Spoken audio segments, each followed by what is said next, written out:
Hello and happy World Book Day. This is a video message to go out to the children in year 5 and 6 at Hersel Primary School.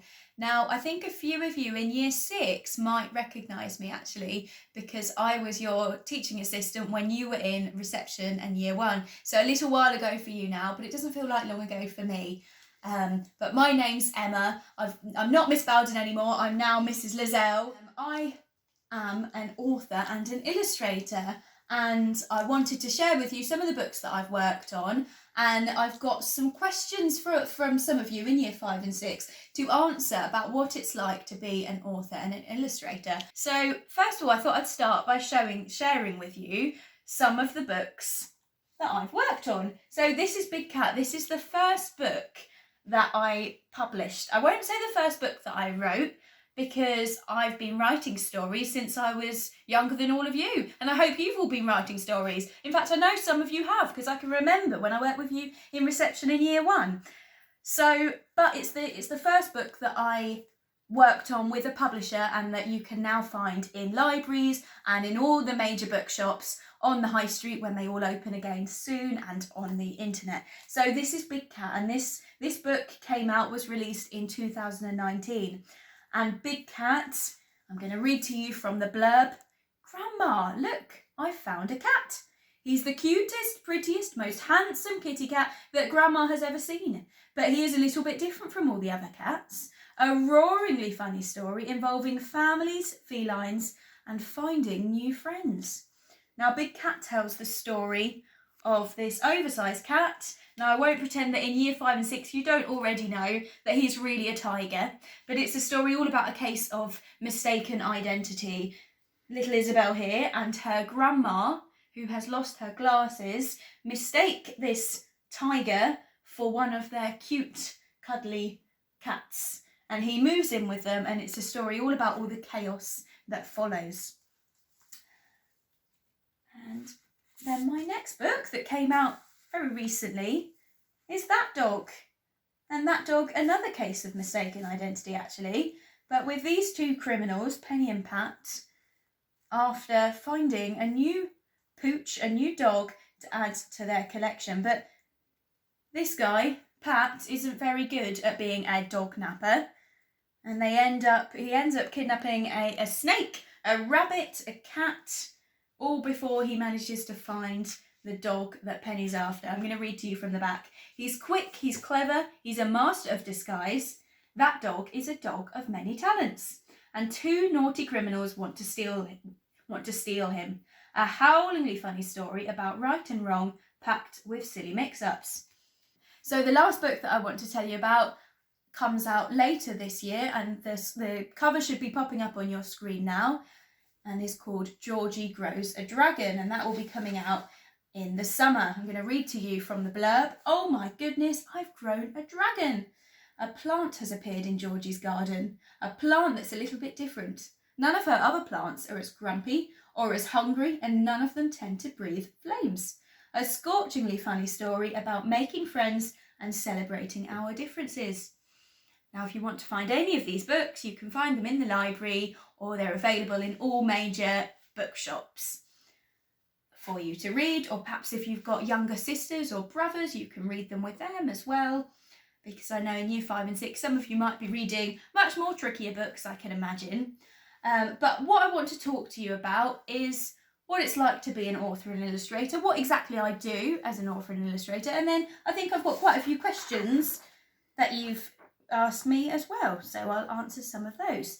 So the books that I've talked to you about, I am the author and the illustrator for. So I wrote the words and I illustrated the pictures, I created the artwork. So an illustrator, as I'm sure you know, is the person who makes artwork for books, but what you may not know is an illustrator doesn't just work on books. I think the simple definition, the simple meaning of illustrator is somebody who communicates through pictures. So they are telling a story very often through pictures, but they could be sending another message through pictures. So illustrators do a lot of advertising work as well. You see illustrations on the side of a bus, you see illustrations in adverts, you see illustrations in magazines and newspapers. But the illustrations that I do, of course, are children's book illustrations, and they're mainly picture book illustrations for me.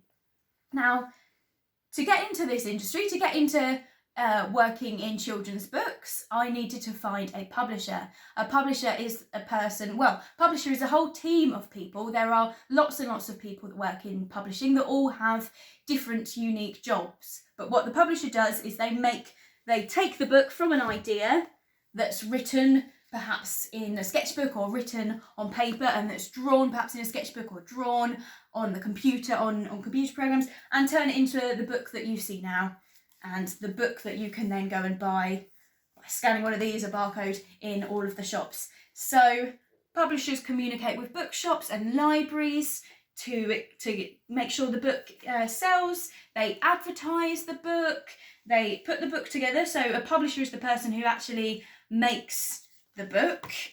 So they print it, they bind it. So that's not the job that I do. A publisher writes a little bit about the person who's worked upon the book, and they write the blurb, so the information on the back. A publisher also communicates with schools so that schools can arrange to have all authors come and visit them, and they create activities based on the book.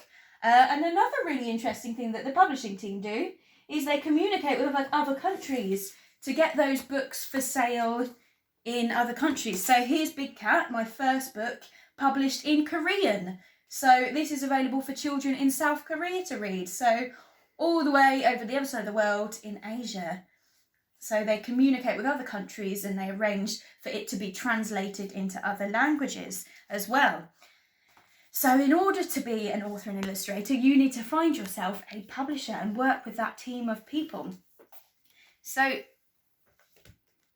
I write my stories usually on the computer actually, but I work in sketchbooks first of all, sketching out the illustrations. So I went to university to study to become an illustrator, so I'd say I'm firstly an illustrator and then an author. So the illustrations come first, I develop the characters, and then I think of the story. So my books usually take shape in a sketchbook, and then once I'm sure of the character and I'm sure of what's going to happen in the story, then that's when I go onto the computer and start to write up the story. And I take my illustrations onto the computer as well. So they're a mixture. Of, I use dip pen to create the illustrations, so a special type of pen. A little bit like, I don't know if you still use fountain pens to do your handwriting, those pens that you need a separate ink cartridge for, but a little bit like that. And then I take my illustrations onto the computer and I add a combination of textures, so I sort of do a digital collage. So you know in art when you make a collage, so you're sticking lots and lots of things, perhaps tissue paper, onto a piece of paper. So I've described my way of making illustrations as a digital collage. So I'm combining all sorts of different textures. So some of them are watercolour that I've scanned in, some of them are ink, some of them are acrylic paint, so that's a very bold, vibrant paint, and some of them are digital paintbrushes. There's loads of magical things you can do on the computer. I combine them all to make the illustrations. So that's a little bit about what I do, and hopefully I haven't already answered too many of these questions. Let's have a look at what you wanted to ask me. So Annabelle has said, where do you get the inspiration for the characters in your books? Excellent question, I love this one. So Big Cat was actually very inspired by my two cats. So I have a cat called Ruby and a cat called Poppy. And Ruby looks like this one. Of course, she's not got a pink eye and a pink patch, but she's also got the character of this one. And Poppy actually appears in that dog. I'll show you Poppy in a moment. So my cat's very much inspired Big Cat. And in fact, when I first started writing Big Cat, it wasn't a story about a tiger who found his way into the home. It was a story about a cat who grew and grew and grew. So the cat was the size of a tiger, but it was a normal cat. It was all about the chaos that happened then. But I soon realised that it would be much more fun for a tiger to come in. And that case of mistaken identity is what really made the book there. So certainly, I did say I was going to tell you, I was going to show you Poppy, my other cat, appearing in that dog. Let's see if I can find the page. Aha, this cat here is inspired by my cat Poppy. Poppy is the moodiest, most grumpy cat ever.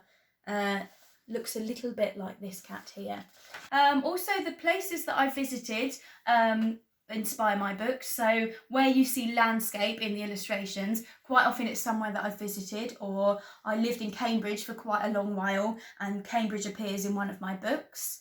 So the places that I visited, and then also things I love. So I love, so That Dog is all about two naughty criminals, and I love watching crime films and crime movies and sort of action movies, and I read crime novels as well. So that sort of inspired me to create that one. What else have we got? Isla asks, a great question. On average, how long does it take to write a book, and how long do you spend writing a day? So how long does it take to write a book? Well, the whole process, so talk to you a little bit about the process of working with the publishing team. So the whole process, usually from coming up with the idea of the book to that book finding its way onto the shelves, that's usually around about a year, but it's quite often could be a lot longer. I know of other authors that work with different publishers, and it can take a couple of years before that book that they've written finds its way into shops. I've even heard of people writing a story 10 years ago and then revisiting it to make it perfect, and then it becoming published. So it really is a case of practice makes perfect. But I think the writing and the illustrating probably takes me about 6 months altogether, and that I will be working on other things at the same time, but that's probably how long that takes me. And how long do I spend writing a day? So lots of things happen in my day. So I do quite a bit of this. I do lots of, well, when it's a more normal world, I do lots of visiting schools to talk about my books and to deliver workshops.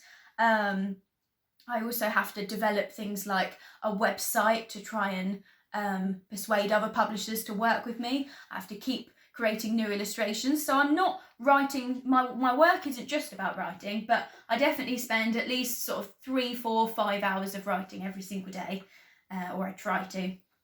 Question from Sonia. When did you first realise that you wanted to become an author, and how long does it take to write a book? So the second part of that we've just talked about, haven't we? But when did I realise I wanted to become an author?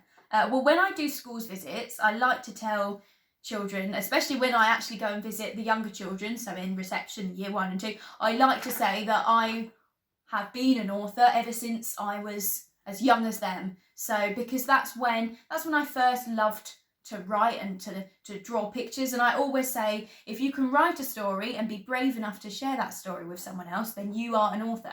So maybe that we have a class here that's already full of authors, and the same with pictures. If you can draw a picture that communicates a story in some way or communicates something, and be brave enough to share that picture with somebody else, then you are an illustrator or you are an artist. So the simple answer is I like to say that I have been an author and an illustrator since as soon as I could write and draw. But I think I really knew exactly what I wanted to do when I came out of university and I studied to be an illustrator, and I worked in schools. I worked in your school, and lots of the children inspired me to want to write my own stories, and lots of the stories that I was sharing with children inspired me to go away and write my own stories. Where are we? So we've got 2 more questions now. A question from Chelsea. Do you think of the story first and then write it down, or do you think about it as you are writing? Very good question. So as I said, for me, so I like to consider myself an illustrator first and then a writer, purely because it was illustration that I trained in at university. So quite often the drawings come first. So I know that's not exactly what you asked, but quite often the characters will come first. And I work on what's called a storyboard. So very, very rough illustrations, very, very rough pictures of what will happen on every single page in the book.